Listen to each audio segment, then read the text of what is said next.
అట్లా ట్రంప్ ఏం చేసినా మంచిగా అనిపిస్తుంది నాకైతే. ఎవడు పడితే వాళ్ళు ఫస్ట్ ఊర్ల నుంచి హైదరాబాద్ అందరూ, హైదరాబాద్ నుంచి బెంగళూరు చెన్నై అయిపోయింది. ఇప్పుడు ఎవ్వరు అమెరికాని ఇక వేరే ముచ్చటే లేదు.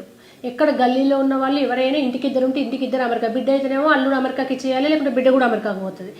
కొడుకైతే గ్యారెంటీ అమెరికా కొంటే ఇజ్జత్గా సవాల్ అట్లా ఫీల్ అవుతున్నారు. ఏమిటికి అమెరికా, అందరు ఇక్కడి నుంచి పోతున్నారు. తల్లిదండ్రులు కూడా పంపేదాకనేమో అమెరికా, మా బాబు కూడా అమెరికా. ఏం లేదు ఏతులు చెప్పుకోవడానికి, లిటరల్గా ఏతులు చెప్పుకోవడానికే.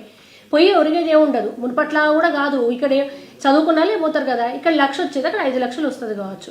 మునుపు ఇల్లు లేక గతి లేకుంటే కూడా ఉన్న చోట ఉందరు, ఏదో చేసుకుందరు. కానీ ఇప్పుడు సొంత ఇల్లులు ఉంటున్నాయి, హైరైజ్ అపార్ట్మెంట్లో ఫ్లాట్లు ఉంటాయి, కార్లు ఉంటాయి, భూములు ఉంటాయి, జాగాలు ఉంటాయి.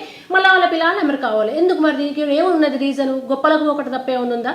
మా పిల్లడు పోయాడు, మీ పిల్లడు వెళ్ళలేదా, మా పిల్లలు యూఎస్లో, ఇవి చెప్పుకోవడానికి కదా. ముఖ్యంగా అమ్మలక్కల అంకుల్లే పోని పంపుతారు. పంపక ఏవైతుంది ముసల్తనానికి, వాళ్ళు వీళ్ళని పట్టించుకోనప్పుడు బయటికి మేమే పంపినాం, ఇజ్జత్ పోతుంది. గట్టిగా అనుకోవద్దు, లోపల బాధనంతా కుక్కుకొని ఓర్చుకొని బయటికి మాత్రం పిల్లల్ని మనం కన్నా వాళ్ళు అక్కడే బాగున్నారు, మేము కూడా వెళ్తున్నామని అక్కడికి పోయి ఆయమ్మల కన్నా అధ్వానంగా పనిచేసుకుంటూ 6 నెలలు మళ్ళీ ఇక్కడికి వస్తారు. చెప్పుకోరు, పరువు పోద్ది.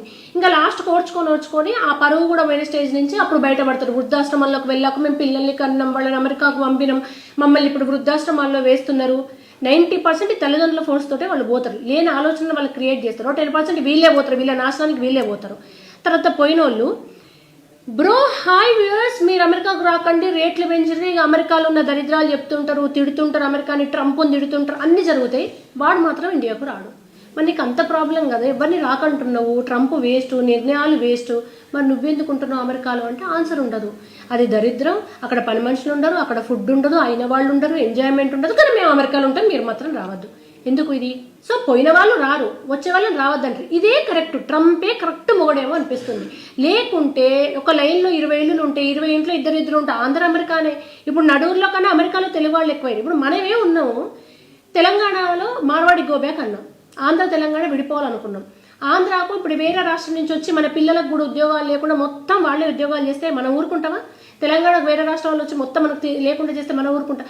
మనకు ఒక న్యాయం, అమెరికన్స్కి ఒక న్యాయం. ఇప్పుడు వాళ్ళు లోకల్ ఫస్ట్ అనుకుంటున్నారు, మీరు వెళ్ళిపోండి అంటున్నారు. అక్కడ 5 లక్షలు వస్తాయి, ఇక్కడ 1,00,000 వస్తుంది కావచ్చు. ఏం చచ్చిపోతారా? ఇక్కడ ఇల్లు ఉంటుంది, అయిన వాళ్ళు ఉంటారు, కళ్ళ ముందర అమ్మా నాన్న ఉంటారు, కలిసి ఉండే ఫ్రెండ్స్ ఉంటారు.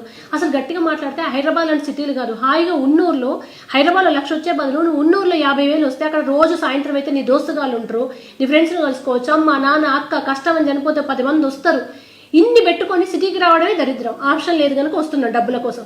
ఇక్కడ 1,00,000 చాలవు, అక్కడ 5 లక్షలు కావాలి, అవి కూడా చాలవు, కోట్లు కావాలి, అక్కడ గ్రీన్ కార్డు హోల్డర్లను కావాలి, అక్కడే ఉండాలి, అక్కడ పాపం అనేటోడు ఉండడు, ఇక్కడ ముసలోళ్ళని చూసే దిక్కు ఉండదు, కానీ పోయి అక్కడ ఉంటాం. దీని బదులు మీకు దమ్ము ఉంటే అక్కడ ఉండాలనుకుంటే ఇన్ని కోట్లు కట్టండి, లేకుంటే మూసుకొని మీ దేశంలో ఉండండి అంటున్నాడు ట్రంప్. ఈ నిర్ణయంతో నిజమే, భారతదేశంలో టాలెంట్ ఉంటే ఉద్యోగాలు దొరకవు. ఇక్కడ లంచాలు, అవినీతి, పైరవీలు ఇవన్నీ ఉన్నాయి కనుక మంచి వాళ్ళంతా అక్కడికి పోతున్నారు. రిజర్వేషన్ పంచాయతీ ఉంది, ఇవన్నీ ఇప్పుడు తెగేవి కావు. కానీ ప్రజల్లో కూడా బాధ ఉంది. ఇక్కడ టాలెంట్ గుర్తింపు లేనప్పుడు ఇక్కడ 10 ఇచ్చే బదులు అక్కడ 1,00,000 దొరుకుతాయి కదా అని ఫస్ట్ ఎవరైనా వద్దామనే పోతారు. అక్కడ పోయాక అక్కడ ఏం మాయో, ఏం వశీకరణం, ఏం మందు పెట్టినట్టయితే కానీ అటే ఉంటారు. ప్రభుత్వాలు కూడా ఇక్కడ ఉన్న పిల్లలకి పైరవీలు లేకుంటే రికమెండేషన్లు, రిజర్వేషన్లు వీటిని బట్టి కాకుండా కొంచెం ఎవరికి తెలివి ఉందో, ఎవడు వర్తో వాళ్ళకి కరెక్ట్గా జీతాలు ఇచ్చి ఉద్యోగాలు ఇస్తే ఇక్కడ మేధస్సు అంత తరలిపోతుందని కొన్ని దశాబ్దాల నుంచి పెద్ద మేధావులు ఉద్యమాలు చేస్తున్నారు. మరి ఇక్కడ వాళ్ళకి సరిగ్గా ఆపర్చునిటీస్ లేకుంటే అక్కడికే పోతారు. ఇప్పుడు అక్కడ ఎట్లాగో తీసుకోవట్లేదు కదా, ఇక్కడ ఆపర్చునిటీస్ క్రియేట్ చేయండి. ఇక్కడ టాలెంట్ ఉన్న వాళ్ళను, వాళ్ళకు ఉద్యోగాలు, మంచి స్థానాలు కల్పించండి, వాళ్ళకు ఉద్యోగ భరోసా ఇవ్వండి. అప్పుడు వలసలు తగ్గుతాయి. ఇప్పుడు ట్రంప్ అక్కడి నుంచి పంపిస్తుంటే ఆప్షన్ ఏంటి? ఇక్కడ మనం ఏదైనా ఉపాధి అవకాశాలు కల్పించండి.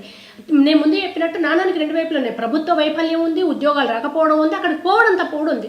ఇక్కడ ఎంతో అంత వస్తే సాటిస్ఫై కాకుండా నలుగురికి నేను అమెరికాలో ఉన్నాను చెప్పుకోవడం, లేకుంటే ఒక బిల్డింగ్ జాలక 10 బిల్డింగ్లు కొనుక్కోవాలనుకోవడం, కోర్టు ఆస్తి చూపడం కోసం కాకుండా కొంచెం 1,00,000 జీతం వస్తుంది, ఒక ఇల్లు ఉంది, చాలు ఇక్కడ బతుకుదాం అనుకునే వాళ్ళు ఎవరో అక్కడికి పోకుండా ఉంటే బెటరు.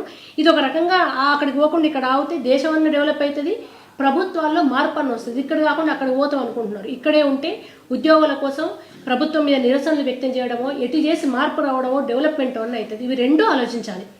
ప్రభుత్వాలు ఆలోచించాలి ప్రజల కోసం, ప్రజలు కూడా ఇంకా రిస్క్ చేసుకొని అదేదో దేశం వేయబడి తిడుతుంటే దొంగతనాన బతుక్కుంటూ చేతులకు ఒక ఖైదీలాగా సంఖ్యలు వేస్తే రావాల్సిన అవసరం లేదు. ఇక్కడ ఏమైనా కొత్తగా ఇన్నోవేట్ చేద్దాం, ఉద్యోగాలు రాకుంటే ఇండస్ట్రీ స్టార్ట్ చేద్దాం, అక్కడ అంత కష్టపడతారుగా అందులో సగం ఇక్కడ కష్టపడి కొత్తగా ఆలోచించే దిశగా ఏమైనా మార్పు రావాలని కోరుకుంటున్నాను.